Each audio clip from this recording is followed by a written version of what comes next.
This tutorial is going to go over the basics of how to use Yearbook Master. So we'll log in with our credentials, and I'm literally going to go page by page here. So we'll start with Manage Settings. There's two, there's Manage Font Settings and Manage Upload Photo Settings. When you click on Manage Font Settings, what it's doing right now is it's loading up to 850 or more fonts that you have to choose. You can choose up to 100 fonts to use within your book. They can be used on any page. And the top here are all the available fonts, and then the bottom are the selected fonts.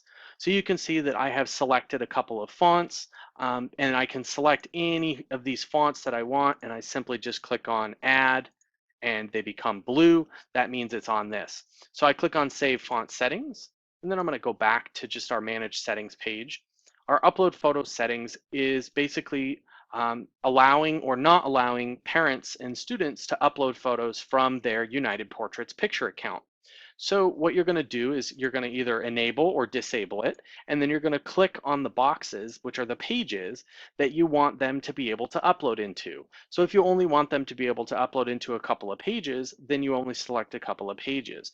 If you want them to go ahead and upload to everything, then you'll upload or you'll click every single box.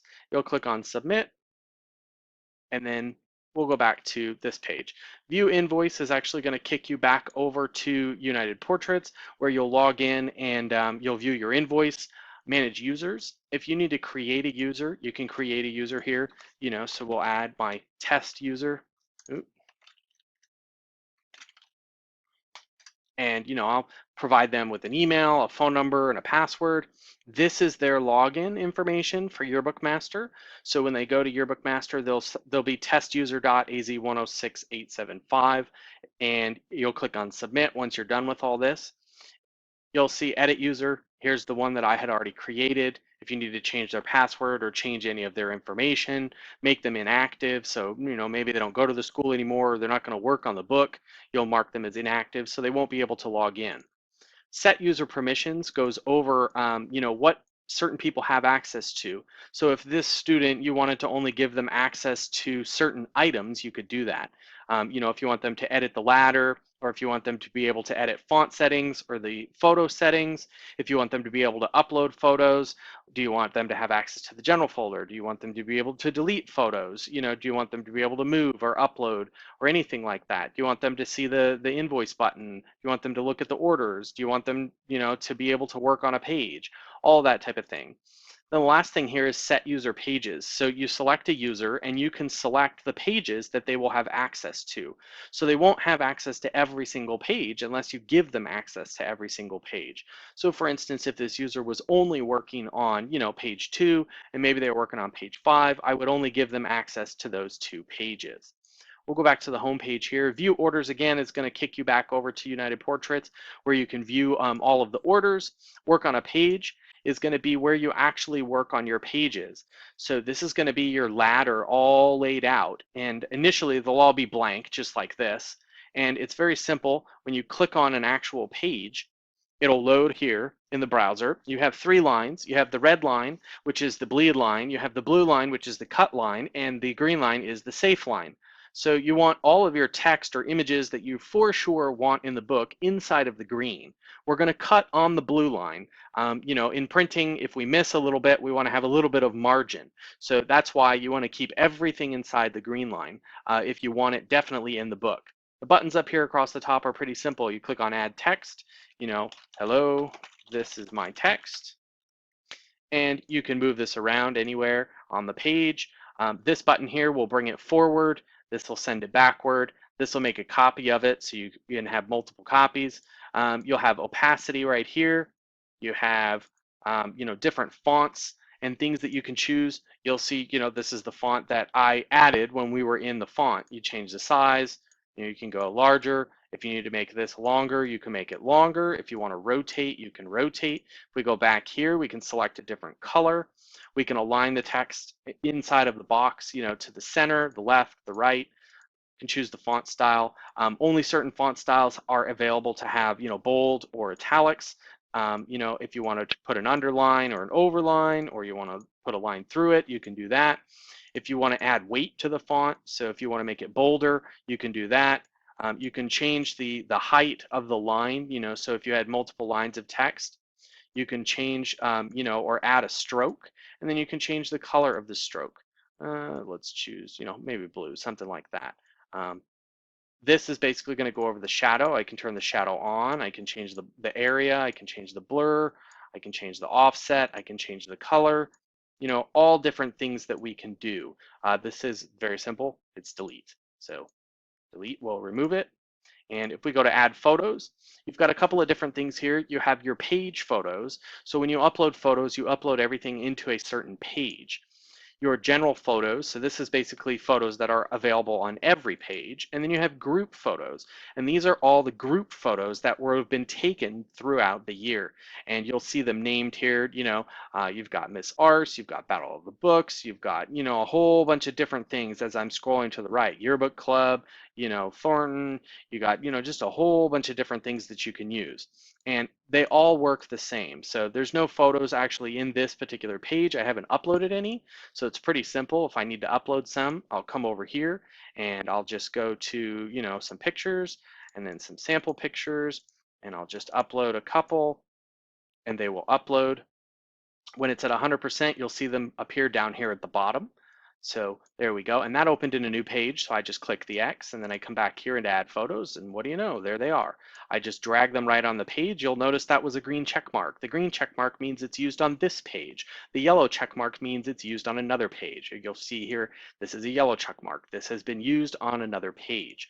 So our image settings are very similar. So we have, bring forward, send to back. And just in case you don't know what that is, see how we're covering the text. So now I checked that, and it basically, brought it to the front. And then if I want to send this back, I can send that back behind as well. So those are those two. Crop, there's a couple of different features. You can zoom in and then position left and right, up and down. You can zoom back out.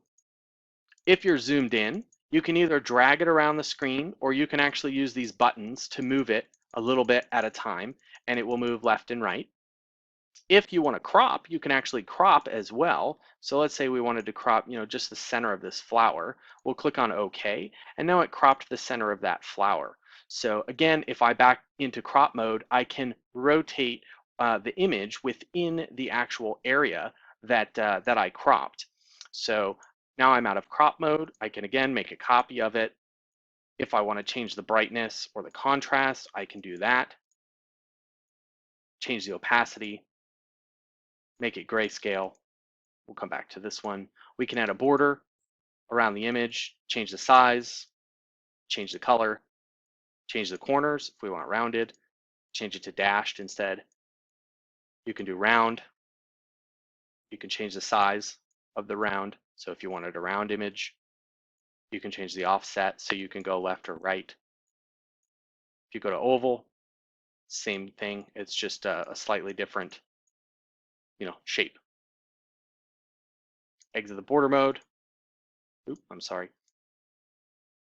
Come back over here. You've got, again, shadow options, different things that you can do with the shadow. Change the color. Very simple. Lots of stuff that you can do.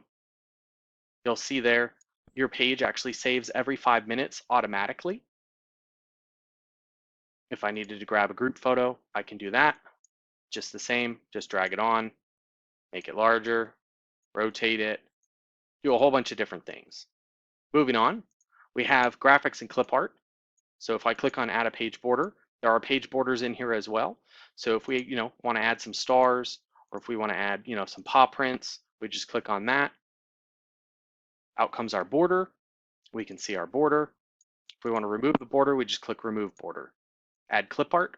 We have 15,000 pieces of clip art, all categorized by different things.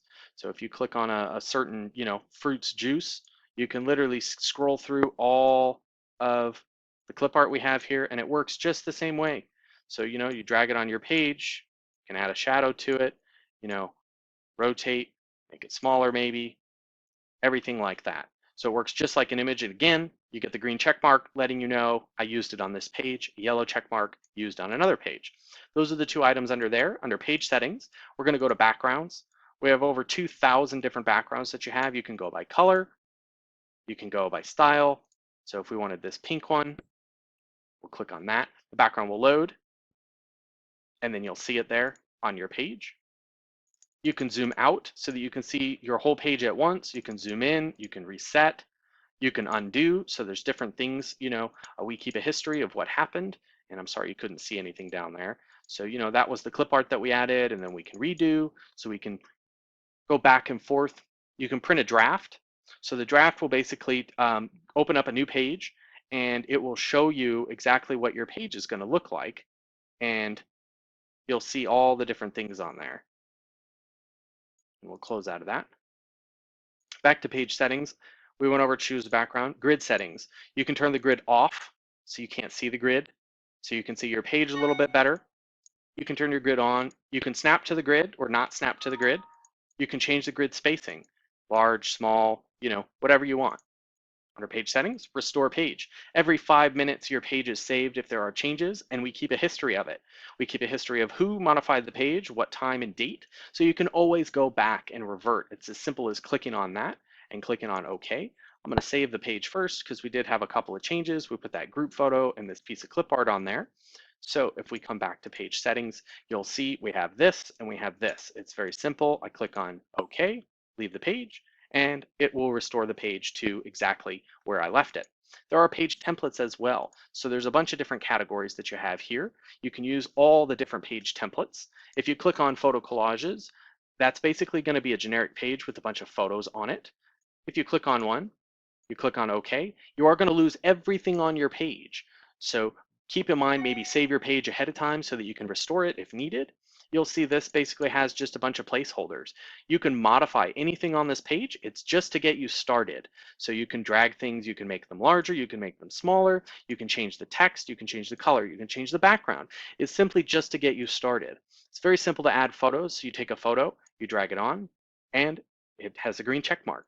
If you drag it on over here, it's the same thing. So it's going to keep the same information, the same size of everything, and you can drag them on. If you want to change, you can still modify, you can still zoom in, you can do everything that you normally would with a photo. It just gets you started.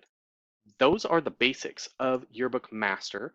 We're going to come over back to the home page, and edit ladder again will take you back to United Portraits where you can edit your ladder.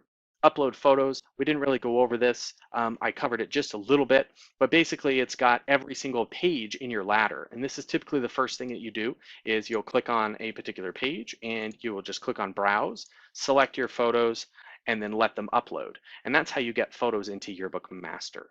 If you have any questions, feel free to contact us. Our email is yearbooks@unitedportraits.com. Have a wonderful day and good luck with your yearbook.